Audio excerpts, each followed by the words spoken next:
Awesome, thank you so much. Okay, all right. Hi everybody. My name is Bianca. So I'd like to thank you for joining me on this lecture. I really appreciate it at the last minute.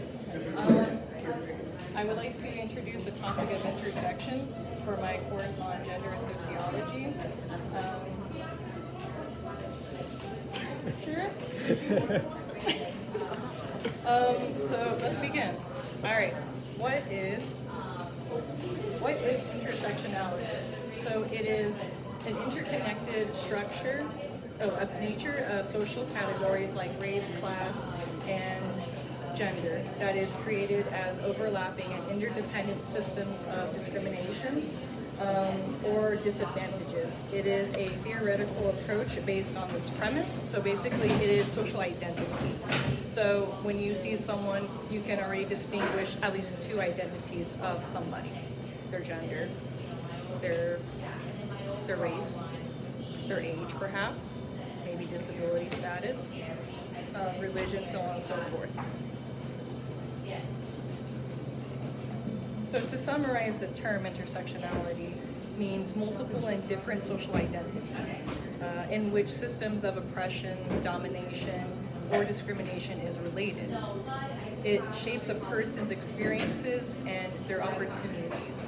It is more than just one type of identity, as I said before, a person has. It is usually two or more. It can be race, gender, so on and so forth. And those are just the main categories that we tend to focus on.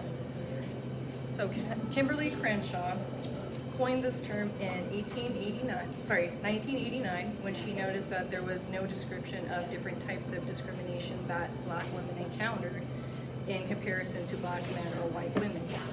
So Crenshaw, a law professor and social theorist, wanted to advocate an awareness of intersectionality to better acknowledge and ground the differences among us and negotiate the means by which these differences will find expression in constructing group politics. So in this slide, the percentage of women state representatives more than doubled between the mid-1970s, when gender disaggregated data on women in state legislatures were first collected, and the turn of the millennium. By 2018, women of color have achieved elective office at nearly all levels of governance across the United States.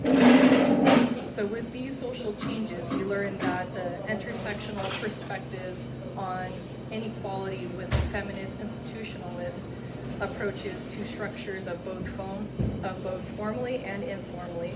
Researchers in both sociology and political science can contribute to identifying prolific paths to more inclusive politics. So for pro-women states, this can decrease gender stratification by providing policies and services which allow women to fully participate in the paid workforce and in civic society. This study includes both policies and outcomes. So policies such as maternity, family leave, reproductive rights, the percentage of women in public life, impact outcomes like life expectancy, fertility rates, female education levels, and income equity. Thank you. Sorry. Okay.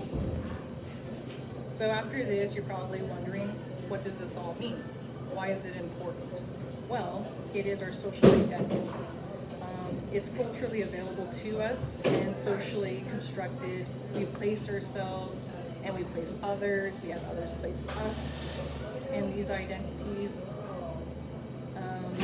The United States includes race, gender, class, age, religion, citizenship status, sexual orientation, disability, body size, if we live in an urban or a rural environment, and so on and so forth. So this is how we reach people for such signs of these identities and filter information about others.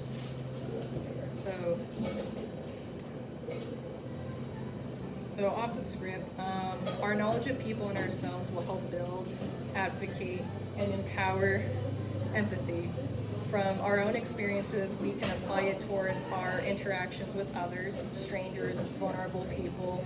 And what I notice is that we are all very fearful, or there's something of power that we're afraid of that other people have, privileges perhaps. I see it when I look at people in the eyes, the fear, the sadness, the helplessness. We create coping and defense mechanisms. The world is dangerous and scary, but intersections can provide a sense of relief when applied. It makes others not so scary. It makes your fear of other people not so, detrimental to you going forward in life and allowing others to come into your space, allowing to be in other people's space as well. So the service industry is a community-related work. Underpaid counselors on the front lines is what we are. So I think our jobs were emphasized as essential during the pandemic. It's emotional work. We control ours and manage the emotions of other people. From the old man to the refugee from Ukraine, to the homeless woman, to the privileged kids, to the felon, to the quiet, nerdy person that just wants to be included. The list continues. All of this, I ask, is to allow grace within reason, because our boundaries are valid towards others, and to not be afraid of others, because more than likely they are also afraid of you, or